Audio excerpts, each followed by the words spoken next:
இப்ப நீ கோயிலுக்குள்ள போய் நில்லு, உன் பிரச்சனையை சொல்லு.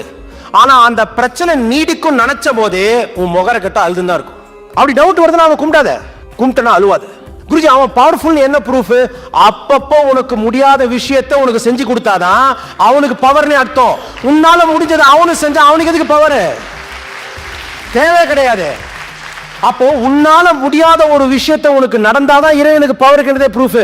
என் சக்திக்கெல்லாம் இது முடியாது சார், எனக்கெல்லாம் இது கிடைக்காது சார், எனக்கெல்லாம் இது நடக்காது சார். இது அப்படியே மாத்தி சொல்லு, இது தனியா இருக்க வரைக்கும். ஏன்னா இந்த புத்தி அப்படியே உன் பசங்களுக்கு போவோம். நாளைக்கு என்னால முடியாது, உன்னாலே முடியாதுன்னு. நான் ஒரு 10 பேக் எடுத்துன்னு வரேன், இல்ல ஒரு இன்னும் 30 கிலோ எடுத்துன்னு வரேன். ஒரே ஒரு செக்கின் பேக்கேஜ் அலோடு, மீதெல்லாம் செக்கின் அலோடு இல்லையா? அலோடு இல்லை. இப்போ நான் மலேசியாக்கு போகணும், ஏதாச்சும் சிங்கப்பூர் மலேசியா, சிங்கப்பூர்னு வச்சுக்கோங்களேன். இப்போ நான் என்ன பண்றேன், சென்னையில் போயிட்டு செக்கின் பேக்கேஜ் ஒன்று போட்டேன், ஹேண்ட் லக்கேஜ் ஒன்று எடுத்துக்கிட்டேன். இப்போ நான் ஃப்ளைட் ஏறிட்டேன். இப்போ அந்த பேக் என்கிட்டே இருக்கா இல்லையா? இல்லை. சிங்கப்பூர் போகிற வரைக்கும் நான் புலம்பினே போவேனா, என் பேக் இன்னும் ஆச்சுன்னு தெரில சார், எவன் எடுத்துன்னு போவான்னு தெரில சார், அந்த பேக்கில் புது ட்ரெஸ் வச்சுருக்கேன் சார், அங்கே போய் இன்னொரு டவல் வச்சுருக்கேன், ஷால் வச்சுருக்கேன் சார் அப்படின்னு புலம்புவேனா?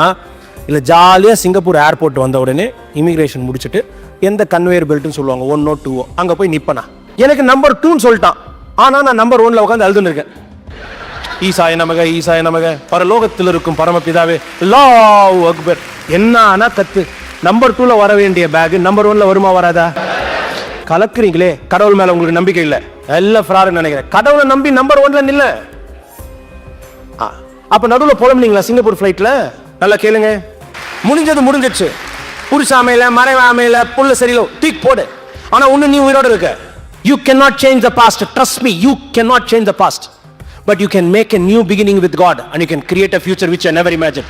Mark my word, you deserve it. 200% deserve it. எனக்கா நல்ல கவனிங்க, உங்க வீட்டுக்கு வந்து நான் உங்களை மாத்துறதுக்கோ உங்களை யாரோ மாத்த போறாங்கன்னு சொல்லி ஏமாத்துறதுக்கு நான் வரல.